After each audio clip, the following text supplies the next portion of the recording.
देखिए, आपको कभी भी ऐसी अपॉर्चुनिटी मिले जहां पर आपको किसी बहुत ही एजुकेटेड व्यक्ति और बहुत ही ज्यादा एक्सपीरियंस्ड व्यक्ति, ये जो कॉम्बिनेशन है, इन ऐसे व्यक्ति से आपको मिलने का मौका मिले या उनको सुनने का मौका मिले या फिर उनसे बातचीत करने का मौका मिले, तो ऐसी अपॉर्चुनिटी को आप कभी भी मत खोना, क्योंकि यहां से आपको बहुत कुछ सीखने को मिल सकता है, बहुत कुछ जानने को मिल सकता है।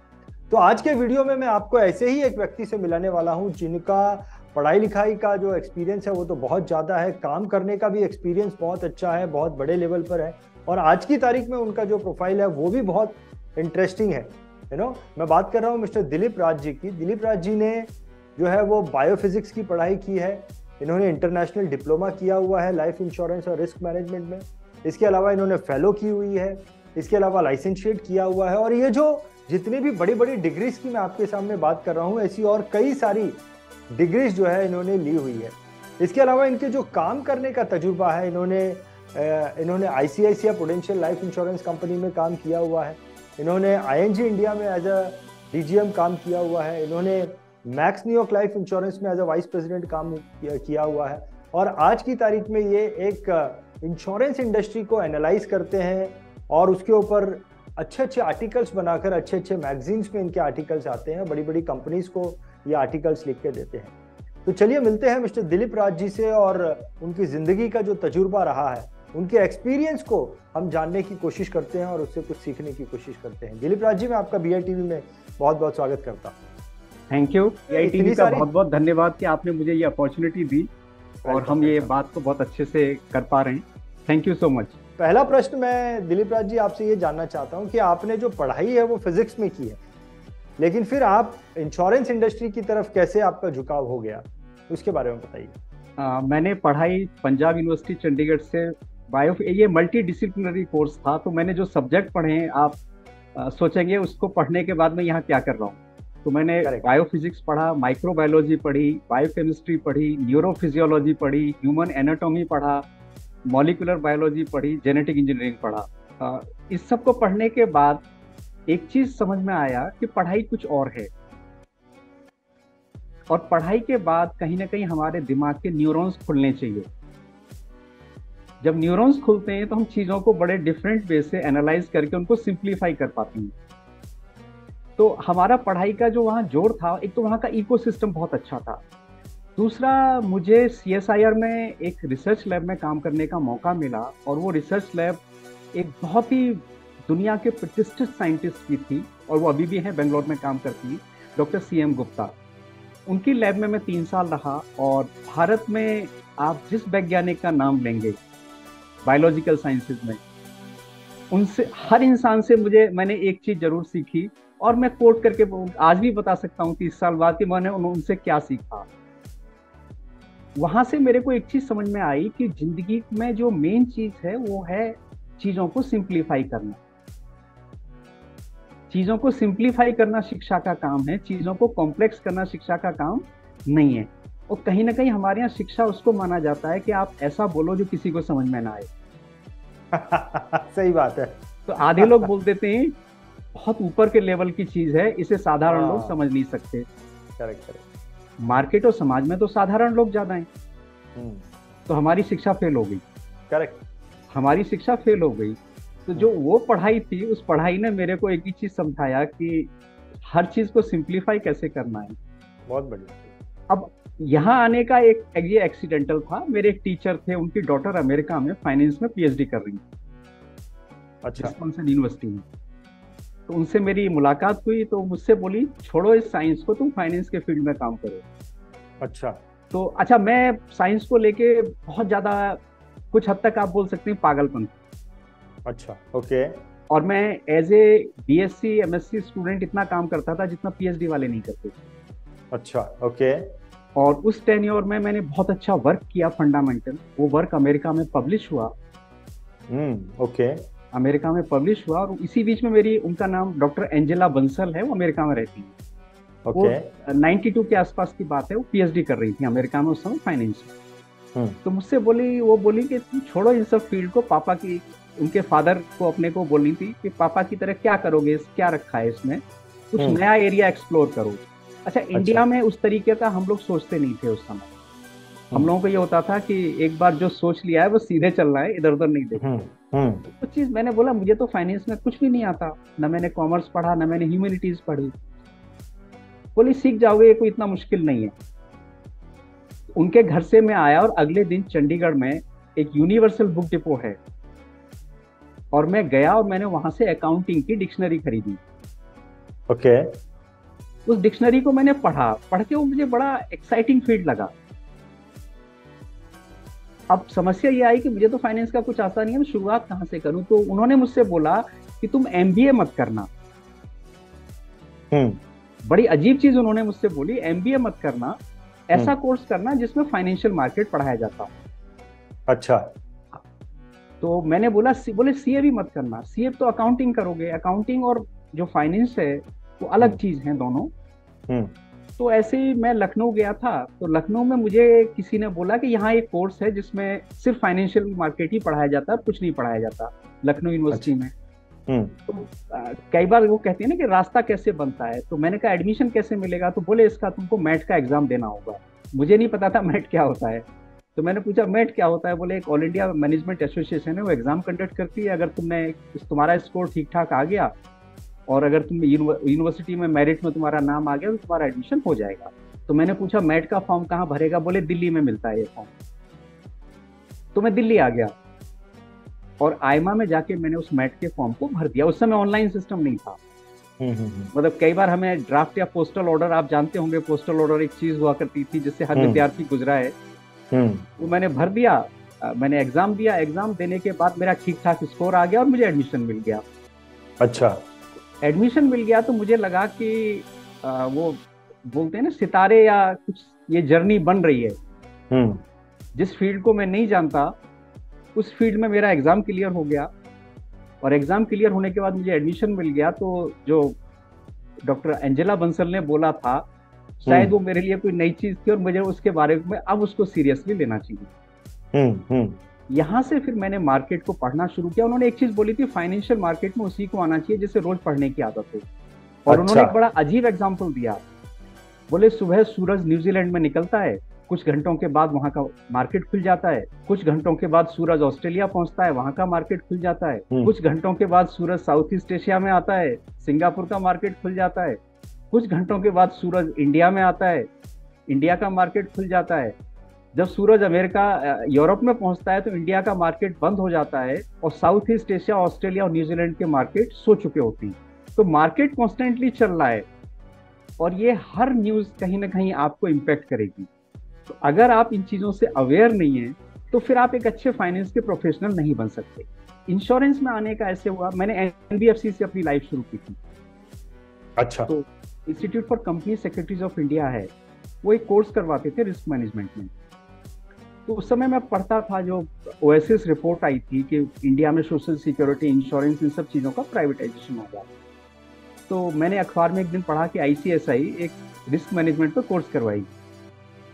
तो मैंने वो कोर्स ज्वाइन कर लिया। जब मैंने कोर्स ज्वाइन किया तो मैंने इंश्योरेंस के फंडामेंटल्स मेरे को वहाँ समझ में आए, और समझ में आने के बाद फिर मैंने वेट किया। मैंने कहा जब भी ये इंडस्ट्री ओपन होगा मैं इसमें काम करूँगा। और 2000 में ये ओपन हुआ तो मैंने बिरला और आईसीआईसीआई दोनों में अप्लाई किया था। तो मेरा बिरला में भी हो गया और आईसीआईसीआई प्रूडेंशियल में भी हो गया। तो मैंने आईसीआईसीआई को प्रेफर किया और वहां से फिर हमारी जर्नी शुरू हुई। आपकी एंट्री हुई वहां से, हमारी जर्नी इंश्योरेंस में शुरू हुई। शुरुआत डॉक्टर एंजेला बंसल ने करवाई। बहुत बढ़िया। इंश्योरेंस की शिक्षा मेरे को आईसीएसआई ने दी और आईसीआईसीआई प्रूडेंशियल ने मेरे को इंश्योरेंस की निटी-ग्रिटी समझाई। मैं आपकी बातों को बहुत रिलेट कर रहा था दिलीप जी, क्योंकि मैं खुद एक फिजिक्स स्टूडेंट हूँ और मैं फाइनेंशियल इंडस्ट्री में काम कर रहा हूँ। तो आपकी मेरी स्टोरी जो है वो लाइन जो है सेम चल रही है। मैं अपने आप को रिलेट कर रहा था आपसे, लेकिन आपका आना जो है वो बहुत बहुत सुंदर तरीके से हुआ। हमको तो बहुत स्ट्रगल कर करके जो है हार्डकोर काम करते हुए इसमें आना पड़ा। लेकिन बहुत आपका इंटरेस्टिंग ये जो जर्नी है, कैसे आपने इतनी पढ़ाई करते हुए आप जो है इस इंडस्ट्री में आपकी एंट्री होती है, बहुत बढ़िया। तो आपने कई साल जो है इंश्योरेंस इंडस्ट्री में काम किया है और आईसीआईसीआई प्रूडेंशियल में, आईएनजी में, मैक्स में आपने काम किया। तो ये जो इतने सालों का, और वो भी मैनेजमेंट लेवल पे काम किया है जहाँ पे आपको मैनेज करना होता है लोगों को, तो ये जो इतने सालों का आपका तजुर्बा रहा और आज आप जो है एक अलग तरीके से काम कर रहे हैं, आप इंडस्ट्री को एनालाइज करते हैं, आप आर्टिकल्स लिखते हैं, तो ये तजुर्बा आपको किस प्रकार से मदद कर रहा है?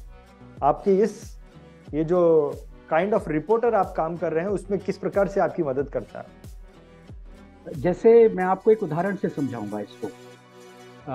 हम कह रहे हैं इंश्योरेंस इंडस्ट्री का पेनिट्रेशन नहीं बढ़ रहा, तो इसके लिए एक डेटा को अपने को समझना चाहिए कि पेनिट्रेशन क्यों नहीं बढ़ रहा। लगभग पिछले 12 साल से इंश्योरेंस इंडस्ट्री में एजेंट्स का नंबर नहीं बढ़ रहा। 23 लाख से लेके लगभग 24 लाख, 24.5 लाख के बीच में ही एजेंट हैं। एक साल में लगभग 10 से 12 लाख एजेंट नए ऐड होते हैं, उतने ही एजेंट डिलीट हो जाते हैं। इंडस्ट्री ग्रो नहीं कर सकती। और इसको मैं क्रूड भाषा में बोलूं कि हम एक FMCG का सामान बेचना चाहते हैं और जिस लोकेलिटी में हम सामान बेचना चाहते हैं उस लोकेलिटी में हमारा काउंटर नहीं है, तो उस सामान को कौन खरीदेगा? और वो सामान कभी भी नहीं बिकेगा, चाहे हम दुनिया के बेस्ट प्रोडक्ट ले आएं, चाहे हम दुनिया के बेस्ट लॉ बना दें। लॉ और प्रोडक्ट से कभी सेल नहीं होती। सेल करने के लिए हमको कोई इंसान चाहिए, क्योंकि इंश्योरेंस बहुत सिंपल है लेकिन बहुत कॉम्प्लेक्स है। बहुत सिंपल है, बहुत कॉम्प्लेक्स है। तो इस चीज को समझ में आया जब हमने हजारों कॉल किए, और कॉल करने के बाद जब तक कस्टमर को मना नहीं लिया लॉजिकली, तब तक उसको छोड़ा नहीं।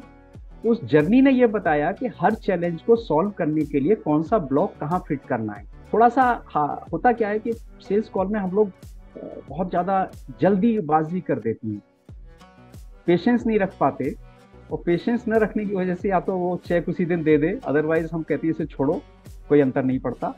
भारत में आबादी बहुत है, तो पूरी आबादी को तो हम कवर नहीं कर रहे हैं, एक कंसंट्रेटेड पॉपुलेशन में ही सारे लोग काम कर रहे हैं, जिसको मैं बोलता हूँ टॉप 100 सिटीज में काम हो रहा है, उसके बियॉन्ड इंश्योरेंस का इतना काम नहीं है। और अगर इंडस्ट्री लेवल पे बोले तो टॉप 10 कंपनियां लगभग 82-83% बिजनेस कर रही हैं। तो ये सारी चीजें काम करके समझ में आई, और प्रॉब्लम का सॉल्यूशन कैसे डिवाइस करना है वो हमें काम करके समझ में आया। अब जैसे मेरे पास कई बार मैकेंजी है, बॉस्टन कंसल्टिंग ग्रुप है, बहुत सारे PE फर्म से डेटा भेजते हैं। अब उस डेटा में मैं पिन पॉइंट करके उनको बता देता हूँ कि ये फ्लॉज हैं। जब तक ये फ्लॉज दूर नहीं होंगे तब तक जो हम डिजायर्ड रिजल्ट चाहते हैं वो कभी नहीं आए। और वो मुझे काम करने से समझ में आया, क्योंकि उन सारी सिचुएशंस को मैंने अपने सामने होते हुए देखा है, किसी से सुना नहीं है। और वहां से मुझे समझ में आया कि इस काम को कैसे करना है, और करने के बाद इसके सॉल्यूशंस हमको कैसे डिवाइस करने हैं। सो दिलीप राज जी, आपने इतने साल जो इंश्योरेंस इंडस्ट्री में काम किया, आपने पॉजिटिव चीज़ें देखी हैं या आपने उसमें ज़्यादा फ्लॉज देखे हैं, कमियां देखी हैं, और आपने किस चीज़ को ज़्यादा देखा और आप उसको कैसे जो है उसी चीज़ को आप अपनी रिपोर्टर में आप जो आर्टिकल्स लिखते हैं वो उस चीज़ को आप ज़्यादा लिखते हैं, कैसा है एक्चुअली आपकी सोच क्या है इंश्योरेंस इंडस्ट्री को लेकर? इंडस्ट्री इवॉल्व हो रही है, और इसको हम ऐसे देख सकते हैं कि एक छोटा बच्चा, न्यू बॉर्न बेबी है, वो 3 महीने का हुआ, 6 महीने का हुआ, 12 महीने का हुआ, 3 साल का हुआ, 6 साल का हुआ, 12 साल का हुआ, 18 साल का यंग अडल्ट हुआ। और यंग अडल्ट होने के बाद क्या उसने समझदारी भरे काम किए या समझदारी भरे काम नहीं किए? क्योंकि एक यंग अडल्ट से एक्सपेक्ट किया जाता है कि अब इसको जिंदगी का कुछ अनुभव आ गया है तो इसकी डिसीजन मेकिंग बेटर हो। उसी तरीके से इंडस्ट्री को एनालाइज करना चाहिए। एक तरफ हमारे पास रेगुलेटरी कॉन्स्टेंट्स हैं, दूसरी तरफ मार्केट है, और तीसरी तरफ हमारे अपने खुद के प्रेशर्स हैं, क्योंकि वो कुछ हमें काम करने और रिजल्ट डिलीवर करने हैं। प्रेशर इसलिए है क्योंकि अगर उसको हमने एक सिस्टम से डिलीवर किया है तो वो डिलीवर हो जाएगा, और अगर उसको सिस्टम से नहीं डिलीवर किया है तो फिर वो किसी भी तरीके से डिलीवर होगा। दोनों चीज़ों में अंतर है। अभी एक सोशल मीडिया पे वीडियो चल रहा है किसी इंस्टीट्यूशन का, मैं नाम नहीं लूंगा उसका यहाँ, तो वो चीज़ बताता है कि अगर इंश्योरेंस का यही काम करने का तरीका है तो ये इंडस्ट्री इवॉल्व नहीं हो सकती थी। अच्छा, ये इंडस्ट्री इवॉल्व नहीं हो सकती। हम नंबर्स को मैनेज कर सकते हैं। नंबर मैनेज करना और इंडस्ट्री को इवॉल्व करना, इंडस्ट्री को डेवलप करना, दो अलग चीजें हैं। मेरे 80% मार्क्स आ सकती हैं, लेकिन ये जरूरी नहीं है मुझे सब्जेक्ट आता हो। तो आप इंश्योरेंस सेक्टर पे ही लिखते हैं, राइट? क्या बाहर? हाँ, इंश्योरेंस, पेंशन, हेल्थ, हाँ, तो किस प्रकार के टॉपिक्स आप उठाना ज्यादा पसंद करते हैं? टॉपिक्स क्या है, जो समस्याएं हैं ना आज की, मैं उनको उनके ऊपर सॉल्यूशन देना पसंद करता हूं, मैं उनको डिस्कस करना पसंद नहीं करता। ओके ओके, आपको क्या लगता है, एक चीज तो आपने बोली कि नंबर ऑफ एजेंट्स जो है मार्केट में बढ़ने चाहिए, लेकिन नंबर ऑफ एजेंट्स तभी बढ़ेंगे जब एजेंट्स को दिखाई देगा कि हमारी इनकम जो है वो इंश्योरेंस इंडस्ट्री से बहुत अच्छी हो रही है। तो जितनी ज्यादा सक्सेस स्टोरीज होगी वही जो है वो नंबर ऑफ एजेंट्स को बढ़ाने के लिए ऑटोमेटिकली जो है नेचुरल माहौल बनाएगी। आपको क्या लगता है कि एजेंट को सक्सेसफुल होने में, आपने तो इंश्योरेंस कंपनीज में काम भी किया है, आपका एनालाइज क्या है कि एक इंश्योरेंस को सक्सेसफुल बनने में कौन सी चीजों जो है वो की रोल निभाती है?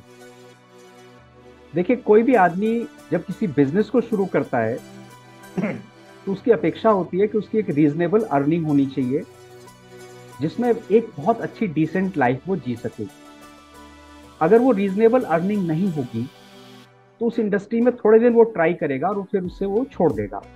ये एक ह्यूमन बिहेवियर है और ये बिहेवियर बिल्कुल ठीक है अपने आप। एक और चीज हमें समझना चाहिए कि भारत में इंश्योरेंस में ऐसा क्यों परसेप्शन है कि वही लोग आते हैं जिनके पास जिंदगी में कुछ करने को बचा नहीं, और इस मिथ और परसेप्शन को हम लोग 22 साल में नहीं तोड़ पाए। मैं आपको एक बड़ा अजीब उदाहरण दूंगा। पंजाब यूनिवर्सिटी चंडीगढ़ में मेरे एक सीनियर थे, मैं उनका नाम ले रहा हूं, कोई प्रॉब्लम नहीं है, डॉक्टर विवेक शर्मा नाम है, मेरे से बड़े हैं उम्र में काफी हो।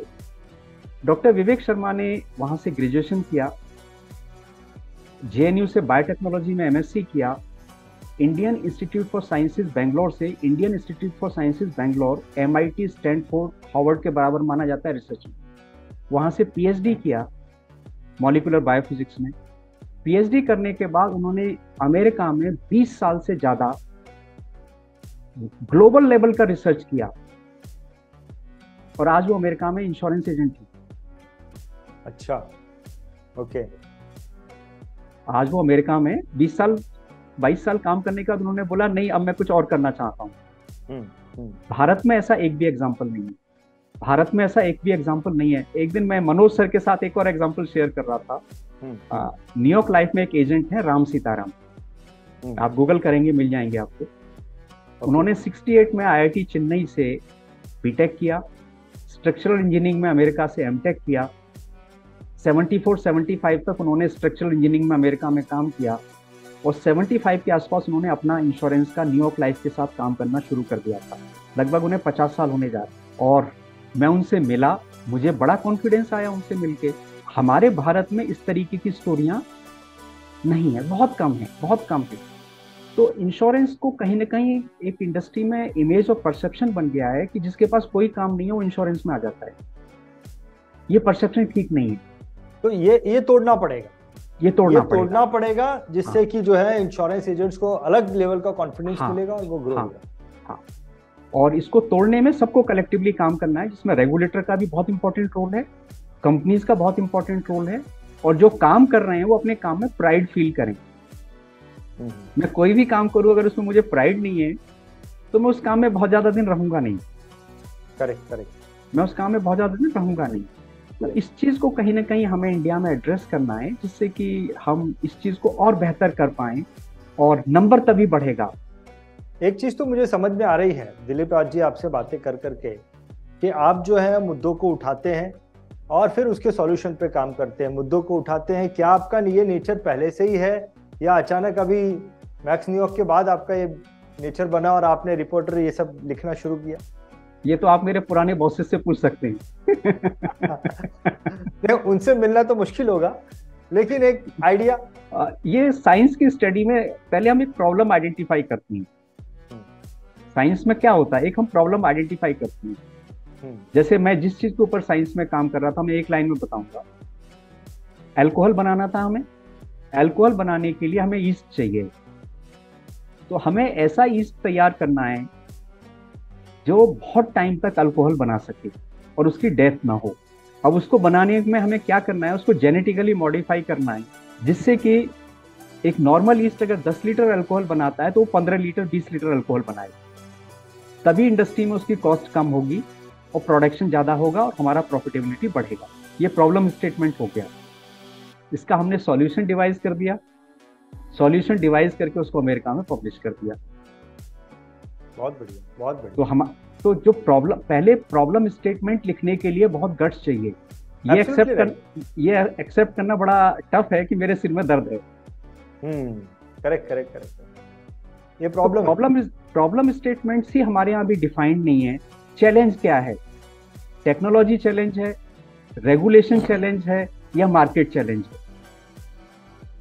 दिलीप राज जी, एक चीज तो ये भी है कि जो व्यक्ति प्रॉब्लम्स को ढूंढता है definitely with a positive mindset, ताकि वो प्रॉब्लम जो अगर मिल जाए तो उसका जो है हम सॉल्यूशन निकाल सकते हैं और चीज़ों को आसान कर सकते हैं। लेकिन फिर जो दूसरे लोग हैं वो थोड़ा सा उस व्यक्ति को नेगेटिव भी समझते हैं, या लोगों की सोच भी थोड़ी अलग रहती है, तो डेफिनेटली फिर लोगों से कई बार मनमुटाव भी होता है, या कई सारे चैलेंजेस भी हमारे सामने आ जाते हैं। क्या आपके इतने जो वर्किंग पीरियड रहा है, कोई ऐसा चैलेंज आप हमारे साथ में शेयर कर सकते हैं जो आपने फेस किया हो और फिर आपने बहुत सुंदर तरीके से उससे ओवरकम भी किया हो? ऐसा कोई एक्सपीरियंस आप? हाँ, मैं इसमें आपको एक बहुत अजीब एक्सपीरियंस शेयर करूंगा आपके साथ। 2008 में मैंने आईसीआईसीआई में रूरल मार्केट में काम करना शुरू किया। अब रूरल मार्केट में काम करना शुरू किया तो भारत में इंग्लिश तो नहीं आती सबको, बहुत मुश्किल है। अब हम काम करना चाहते हैं वहाँ कि लोग बहुत अच्छे से काम करें, और इंडिया पोस्ट को हम साथ लेके काम कर रहे थे। इंडिया पोस्ट हमारे लिए फैसिलिटेटर का काम करता था, पेमेंट और वो जितनी चीज़ें होंगी वो इंडिया पोस्ट में जाके करेंगे, बाकी इंश्योरेंस हम रूरल मार्केट में बेचेंगे। और वो 150 डिस्ट्रिक्ट में करना था। बहुत सारा मंथन हो रहा था, जैसे होता है पावर पॉइंट प्रेजेंटेशन पे। अब उस मंथन की पावर पॉइंट प्रेजेंटेशन को जहां वो एग्जीक्यूट होनी है, जहां 46 डिग्री टेम्परेचर है, वहां कोई नहीं जा रहा, और 22 डिग्री पे हर आदमी सॉल्यूशन दे रहा है। तो जो 22 डिग्री का सॉल्यूशन जब 46 डिग्री पे पहुंचता है तो मेल्ट हो जाता है, वो अपनी शेप में नहीं रहता। तो कंटेंट एक बहुत बड़ा प्रॉब्लम था। तो कंटेंट बना मुंबई या हिंदी में। अब वो अगर आप हिंदी भाषी राज्यों में पढ़ाएंगे तो लोग क्लास में हंसेंगे। अच्छा, नेचुरल है, जिसका लैंग्वेज बेटर होगा वो थोड़ा हल्की लैंग्वेज को उतनी अच्छी तरीके से नहीं देखा, और ये हर भाषा के साथ अप्लाई होता है। क्योंकि फिर वो भाषा हमें मजाक ज्यादा लगने लगती है और काम की भाषा कम लगती है। करेक्ट। तो मेरे पास एडिटिंग के लिए आता था मटेरियल। अच्छा। मैंने बहुत सारा मटेरियल करेक्ट, जो साहित्य वाली हिंदी होती है उससे हटके काम वाली हिंदी में ट्रांसलेट किया, बिना किसी एरर के। अच्छा। बिना किसी एरर के। और इस चैलेंज से क्या हुआ कि मेरे हजारों गांव में दोस्त बन गए। अच्छा, ओके। मैं बड़ी प्राइड से कई बार लोगों को बोलता हूँ, देखो भाई, मुझे किसी की जरूरत नहीं है, मैं हिंदुस्तान के किसी भी जिले में किसी से भी हेल्प मांग सकता हूँ। और मैं कोई इतनी पावरफुल पोजीशन होल्ड नहीं करता कि लोग डर के मारे मेरी हेल्प करेंगे। करेक्ट। लोग इसलिए हेल्प करेंगे क्योंकि लोग मेरे से अभी भी मेरे को 5-5, 8-8 साल बाद लोग फोन करते हैं। फोन कब करते हैं? जब उनको कोई प्रॉब्लम होती है और वो कहते हैं कि आज हम अपने मतलब से फोन कर रहे हैं, वैसे हमने आपको इतने दिन फोन नहीं किया। तो जो मैंने कंटेंट ट्रांसलेट किया वो बहुत बड़ा चैलेंज था।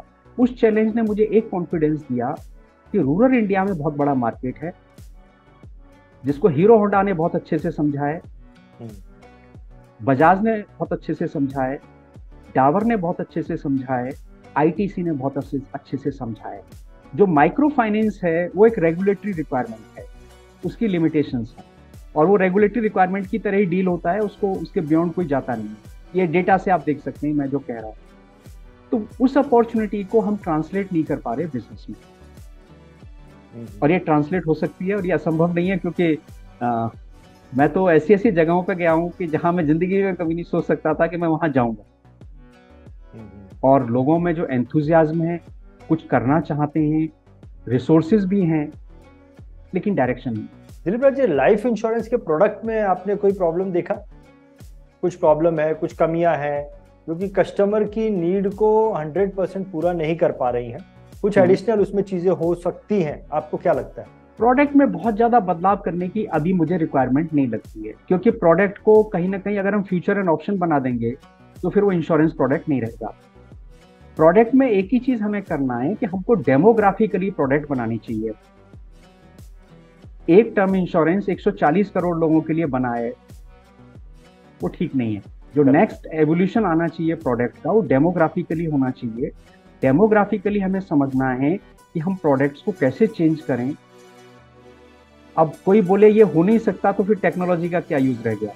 हमें पिन कोड ही तो सिर्फ मैप करने। Correct correct correct. टेक्नोलॉजी से सॉल्व हो सकता है, पहली चीज। दूसरी चीज, कहीं ना कहीं इंश्योरेंस कंपनियों ने पेंशन के ऊपर काम करना बंद कर दिया है। कोई भी इनोवेटिव प्रोडक्ट, विंडो ड्रेसिंग के साथ आ रहे हैं, इनोवेटिव प्रोडक्ट तो नहीं आया पिछले 10 साल। पेंशन के ऊपर काम करना चाहिए, और इंश्योरेंस को डीकपल नहीं करना है, कपलिंग करना है। मैं उन जर्नलिस्टों से मेरा बहुत एक स्ट्रॉन्ग सवाल है जो बोलते हैं कि इंश्योरेंस को डीकपल करो। फिर कनेक्टेड कार क्यों बन रही है, कनेक्टेड हाउसेस क्यों बन रहे हैं? तो एक ही प्रोडक्ट में हम लाइफ की कितनी सारी नीड्स को अगर कपल कर दें और उसकी कॉस्ट को कंट्रोल कर लें, मार्केट में तो बहुत डेप्थ है, बहुत डेप्थ है। और प्रोडक्ट में प्रॉफिटेबिलिटी को हमें चेंज करना चाहिए। हायर सेगमेंट है, उसको अलग प्रोडक्ट होना चाहिए। जो लोअर सेगमेंट है, पर कैपिटा इनकम के सेंस में मैं बोल रहा हूँ, उसके लिए डिफरेंट प्रोडक्ट होना चाहिए। दोनों की कॉस्टिंग अलग होनी चाहिए, और इसके ऊपर अभी हमको डेमोग्राफिकली सोचना चाहिए। और इसमें जो डेमोग्राफिक लॉन्जिविटी है, उसको हम इनकलकेट कर सकते हैं, और उसको इनकलकेट करने के बाद इस चीज के ऊपर हमें काम करना चाहिए। वो एक नई वेव लेके आएगा।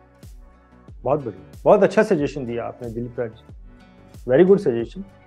दिलीप राज जी, आपने कभी कोई ऐसा आर्टिकल लिखा है जो आपको लगता है कि ये बहुत ज्यादा लोगों पर इसका इम्पैक्ट रहा, या किसी कंपनी पर इसका इम्पैक्ट रहा, या इसने कुछ कहीं हद तक किसी लेवल तक रिवॉल्यूशन किया इसने, ऐसा कोई आर्टिकल आपका? 2010 में एक ऐसे ही हंसी मजाक में वो आर्टिकल लिख गया था। अच्छा। कि आर्टिकल ऐसे लिखा, किसी जर्नलिस्ट के साथ में बैठ के बात कर, वो मित्र थे, बात आर्टिकल लिखना ऑब्जेक्टिव नहीं था। तो मैंने बोला कि देखो, हम लोग कितने बेवकूफ हैं अपनी जिंदगी में। कंपनी में सीएफओ होता है और घर में कोई सीएफओ नहीं होता। तो जो हेड ऑफ फैमिली है वो सीएफओ की तरह क्यों नहीं बिहेव करता, और वो घर के सारे डिसीजंस को सीएफओ की तरह क्यों नहीं लेता? जैसे सीएफओ कंपनी चलाने में डिसीजन लेता है। तो वो मुझसे बोले कि इसको लिखते हैं, इसको लिखते हैं। तो वो आर्टिकल मैंने लिखा और उसको बहुत लोगों ने पसंद किया। अच्छा। एक जैसे सीएफओ कंपनी चलाता है, सेम वे में एक घर का जो मुखिया होता है, उसकी कोई भी इनकम हो, मुखिया ही होता है, और इनकम ही होती है। 10,000 की इनकम भी कम नहीं होती। जिस फैमिली के पास 10,000 नहीं है, हमें उससे पूछना चाहिए क्या उसके पास वो बेसिक चीजें हैं कि वो 10,000 का ऑप्टिमल एलोकेशन करे, और ऑप्टिमल एलोकेशन करके अपने लिए वेल्थ भी जनरेट कर पाए। अब हम ये सोचें कि 10,000 के 40,000 होंगे तब वो वेल्थ जनरेट करेगा, तो ये मिस्टेक है। तो जैसे सीएफओ डिसीजंस को करेक्ट करता है, उस वे में हेड ऑफ द फैमिली घर का सीएफओ होना चाहिए, और उसको सीएफओ की तरह बिहेव करना चाहिए। बहुत बढ़िया, बहुत। तो ये 15 अगस्त 2010 को निकला था, उसको बहुत लोगों ने पसंद किया। बहुत बढ़िया, very interesting topic, very interesting topic. आपको क्या लगता है दिलीप राज जी के कई सारी चीजें ऐसी हैं जो कि कई बार कस्टमर के ट्रस्ट को जो है वो तोड़ देती है? कस्टमर्स जो है वो आज की तारीख में इंश्योरेंस करते हैं, लोगों का भरोसा हो गया अभी इंश्योरेंस पे, लोग खुद होके इंश्योरेंस कर रहे हैं। लेकिन फिर कई सारी ऐसी चीजें हैं मार्केट में हो जाती हैं जिससे कई सारे लोग ये भी कहते हैं कि भाई इंश्योरेंस जो है ना, इस पे हमको भरोसा नहीं। तो कई सारे लोगों का भरोसा नहीं भी है, कुछ लोग ऐसे हैं। आपको क्या लगता है, क्या ऐसी चीजें मार्केट में हो जाती हैं जिसकी वजह से लोगों का भरोसा जो है वो इंश्योरेंस से थोड़ा टूट जाता है? इसमें दो चीज समझनी है पहले हमें। एक तो भरोसे की डेफिनेशन क्या है, और भरोसा किसने तोड़ा। तो सबसे ज्यादा भरोसा मार्केट में कौन तोड़ता है? जिस पे हम सबसे ज्यादा भरोसा करते हैं। परफेक्ट। वो कोई इंस्टीट्यूशन होगा, एक बैंक का एम्प्लॉय है और एक एजेंट है। ये जनरल परसेप्शन है, एजेंट की बात को सीरियसली नहीं लिया जाता, और बैंक एम्प्लॉय की बात को सीरियसली लिया जाता है। बैंक एम्प्लॉय 2 साल बाद नौकरी छोड़ के कहीं चला जाता है, अब आप उसे ढूंढते रह जाते। लेकिन एजेंट उसी लोकेलिटी में। अगर उससे कोई गलती हुई भी है तो भी वो वही है आपके ग्रीवियंस को सॉल्व करने के लिए, या आप जो भी उसको सजा डिसाइड करेंगे उसको लेने के लिए, क्योंकि वो अपनी लोकेलिटी छोड़ के नहीं गया और अपना प्रोफेशन छोड़ के नहीं गया। इसमें गलती किसकी है? तो बहुत सारा काम कस्टमर एजुकेशन के ऊपर नहीं हो रहा है। देखिए, कस्टमर एजुकेशन के ऊपर वही काम हो रहा है कि सेव अर्थ। अब एक दिन हमने लाइट बंद कर दी, इससे अर्थ सेव हो जाएगी? नहीं होगी। 365 दिन हमें कुछ ऐसा करना पड़ेगा जिससे वो चीज हो। हमारे देश में पैसा हर कोई चाहता है, लेकिन उसे डिस्कस करना कोई नहीं चाहता। जिसे प्रॉफिट को हमारे देश में पाप माना जाता है। Correct correct correct. प्रॉफिट को हमारे देश में पाप माना जाता है, जो कहीं ना कहीं गलत है। सेम वे में इन्वेस्टमेंट को लेके एक ही चीज है कि बैंक में एफडी बनवा दो, मनी नेगेटिव ग्रो हो रही है। और कहीं ना कहीं बैंकिंग सिस्टम में ट्रांसपेरेंसी की जरूरत है कि जैसे यूलिप प्रोडक्ट में कॉलम वाइज हर चार्ज को बताया जाता है, हर ग्रोथ की एनएवी रोज पब्लिश होती है, सेम वे में फिक्स डिपॉजिट के साथ भी होना चाहिए कि आपने 10,000 रुपए दिए थे, बैंक ने 16,000 रुपए कमाए इसके ऊपर, 5,000 आपको वापस कर दिए, 1,000 बैंक ने रख दिए। ये ट्रांसपेरेंसी हमारे पास नहीं है। नेट इंटरेस्ट मार्जिन जो टेक्निकलिटी है वो तो जो जानता है वही निकाल सकता है, कॉमन मैन के लिए ये नहीं मालूम है। और उसका इम्पैक्ट क्या आ रहा है कि मनी उसकी डिग्रो हो रही है इन्फ्लेशन के हिसाब से, और वो बेटर रेवेन्यूज में मनी को नहीं ले जा पा रहा है। फिक्स डिपॉजिट में पैसा पड़ा हुआ है जो डिग्रो हो रहा है। अगर उसको राइट चीजें बताई जाए तो मनी वहां से मूव होगी और ज्यादा बेटर रेवेन्यूज में जाएगी। स्टॉक मार्केट गैम्बलिंग नहीं है। इन्वेस्टिंग और ट्रेडिंग में लोग अंतर नहीं समझते। फ्यूचर एंड ऑप्शन गैम्बलिंग है, लेकिन जो दूसरे इन्वेस्टमेंट है वो गैम्बलिंग नहीं है। उसमें डिजायर्ड ऑब्जेक्टिव है, डिजायर्ड रिजल्ट है, और वो आते हैं, हमने पास्ट में देखा है। मैं आपको एक उदाहरण दूंगा। कल ही मैं किसी अपने पुराने कलीग से बात कर रहा था। मैंने 2003 में आईसीआईसीआई प्रूडेंशियल में पॉलिसी खरीदी थी। 22 साल हो गए, 22 साल में मेरा पैसा 22 गुना हो गया। 22 साल में मेरा पैसा 22 गुना हो गया। अच्छा, ओके। ये ऑन रिकॉर्ड है। मैंने 10 रुपए की एनएवी ली थी, 222 रुपए एनएवी है। मोटा मोटा 22 गुना मेरा पैसा हो गया, और वो टैक्स फ्री है। बहुत बढ़िया। वो टैक्स फ्री है। तो दिलीप राज जी, आपको इंश्योरेंस इंडस्ट्री में आपने अब तक जो स्टडी किया है, आपके सामने एक मिरर है जिसमें आपको सारा पास्ट दिखाई देता है। पिछले कई सालों का आपका तजुर्बा है। आपको क्या लगता है, ये एक्सपीरियंस के हिसाब से और करंट चीज़ों को जो आप एनालाइज कर रहे हैं, इन सब चीज़ों के हिसाब से भविष्य में इंश्योरेंस इंडस्ट्री में क्या प्रॉब्लम्स आ सकते हैं, एंड साइमल्टेनियसली क्या अपॉर्चुनिटीज नजर आती है? क्योंकि प्रॉब्लम्स ही अपॉर्चुनिटी क्रिएट करती है। आपको क्या दिखता है भविष्य इंश्योरेंस? मुझे भविष्य में अपॉर्चुनिटीज ज्यादा दिखती है, प्रॉब्लम नहीं दिखती। ओके। स्पेशली मैं इंडियन मार्केट के लिए बोल रहा हूँ। क्या अपॉर्चुनिटीज है? आप हर प्रोडक्ट सेगमेंट में 10x बिजनेस हो सकता है इन नेक्स्ट 10 इयर्स। ओके। लेकिन हमको उसके लिए अपना स्ट्रेटजी 46 डिग्री पे बैठ के बनाना पड़ेगा, जिससे कि वो ग्राउंड में मेल्ट नहीं।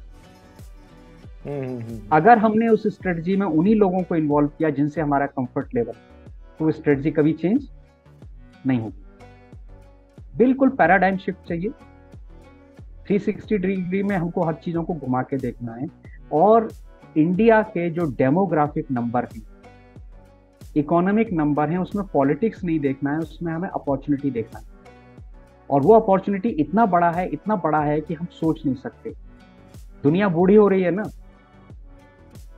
अभी हम जवान हो रहे हैं, अभी हम बुढ़ापा अभी हमारे 15 साल दूर है। अभी 15 साल ये देश और जवान होगा। 15 साल की इस जो यूथ है, कंट्री का जो यूथ है, उस यूथ का अगर हम विगर उनके फ्यूचर के फाइनेंशियल एस्पिरेशन में ट्रांसलेट नहीं कर पाए, तो एज ए इंडस्ट्री हमारा फ्लॉ है। फिर तो मैं कई बार मजाक में एक चीज बोलता हूँ, QSQT, कयामत से कयामत तक। तो इंश्योरेंस इंडस्ट्री क्वार्टर से क्वार्टर तक काम कर रही है। इस क्वार्टर में इतना पॉजिटिव हो गया, इतना नेगेटिव हो गया। LIC के पास बहुत जबरदस्त एक्सपीरियंस है, बहुत जबरदस्त एक्सपीरियंस। क्यों एक्सपीरियंस है? उनका जो ब्रांच है का जो डिस्ट्रीब्यूशन है वो पूरे कंट्री में है। तो डेमोग्राफिकली जो डेटा उनके पास है वो किसी के पास नहीं। उन्होंने मोनोपोली भी देखी और उन्होंने कंपटीशन भी देखा। करेक्ट। दोनों फेज देखें। कंपटीशन में भी उन्होंने अच्छा जवाब दिया, ऐसा नहीं कि वो पिच से हट गए, उन्होंने बराबर बैटिंग, लेकिन उनकी बैटिंग और बेहतर हो सकती है।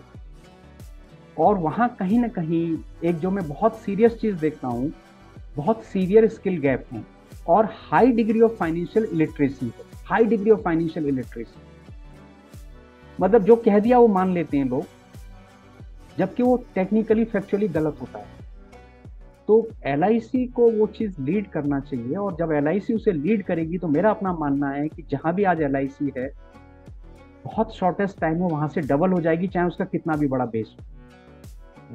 लोग बेस इफेक्ट बोलते हैं ना कि इतने बड़े बेस पे हम डबल नहीं हो सकते। नहीं, अपॉर्चुनिटी है, हम डबल हो सकते हैं।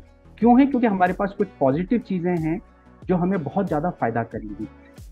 रेगुलेटरी एनवायरनमेंट बदलता रहेगा, मैं उसको बहुत ज्यादा वो नहीं देता, क्योंकि कॉन्ट्रैक्ट के बेसिक फंडामेंटल नहीं बदल रहे। टैक्स मिलेगा, टैक्स नहीं मिलेगा, इससे कोई अंतर नहीं पड़ता। इंश्योरेंस में इससे कोई अंतर नहीं पड़ता। ज्यादा इंपॉर्टेंट है कि जो मेरी लाइफ के की माइलस्टोन्स हैं, पहले वो प्रोटेक्टेड हों, और मेरी पेंशन प्रोटेक्टेड हो, मेरा रिटायरमेंट प्रोटेक्टेड हो, वेल्थ बाद में देखी जाएगी।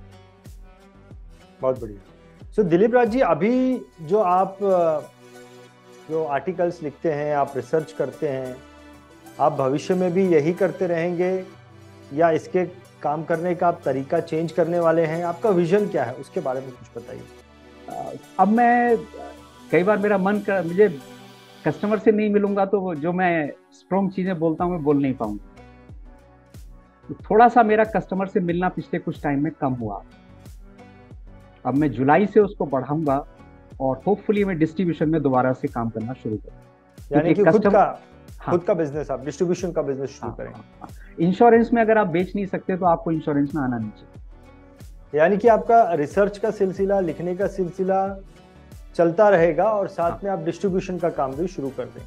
हाँ, एयरफोर्स के जो चीफ होते हैं वो जहां भी जाते हैं वो प्लेन जरूर उड़ाते हैं, चाहे वो किसी साउथ के एयरबेस पे जाएं, चाहे वो नॉर्थ ईस्ट के एयरबेस पे जाएं, चाहे वो नॉर्थ के एयरबेस पे जाएं, प्लेन जरूर उड़ाते हैं, और वो प्लेन जेन्युइनली उड़ाते हैं, दिखावा नहीं होता। कहीं ना कहीं हम लोगों को, मैं इंश्योरेंस इंडस्ट्री की बात कर रहा हूँ, बहुत सारे बड़े लोगों को प्लेन उड़ा के दिखाना चाहिए जमीन पर, और वो सेरेमोनियल नहीं होना चाहिए, वो रोल मॉडल की तरह इफेक्टिव होना चाहिए। बहुत बढ़िया। सेरेमोनियल नहीं, सेरेमोनियल होगा तो फिर उसका, जिसको आप दिखाने जा रहे हैं उसको भी पता है कि सेरेमनी है, कल को मेरे पास कोई भी आने वाला नहीं। तो एयरफोर्स का चीफ जब जहाज उड़ाता है तो बहुत लोगों को बहुत सारे मैसेज वो देके जाते हैं, और स्पेशली जो एयर चीफ्स ने MiG-21 उड़ा के एडवर्स सिचुएशन में दिखाए हैं, तो उन्होंने बहुत सारे लोगों का हौसला बढ़ाया है। हालांकि इसमें बहुत सारी टेक्निकल प्रॉब्लम्स हैं, लेकिन फिर भी हौसला बढ़ाया है। और MiG-21 ने ही अभी पिछले कुछ दिन पहले कुछ कारनामा करके दिखाया था, तो वो किसी एयर चीफ ने ही भरोसा दिया था कि जहाज में अभी बहुत दम है।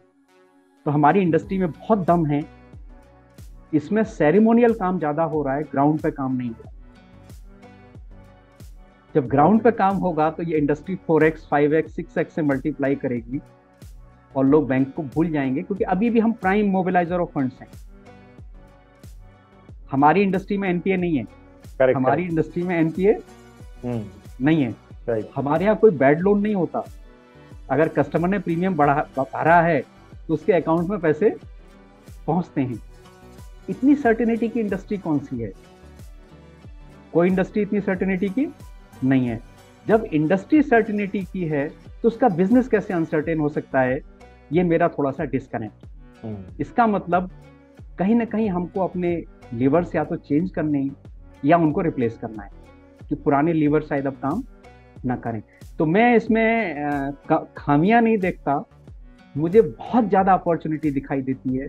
और बहुत ज़्यादा अपॉर्चुनिटी क्यों दिखाई देती है?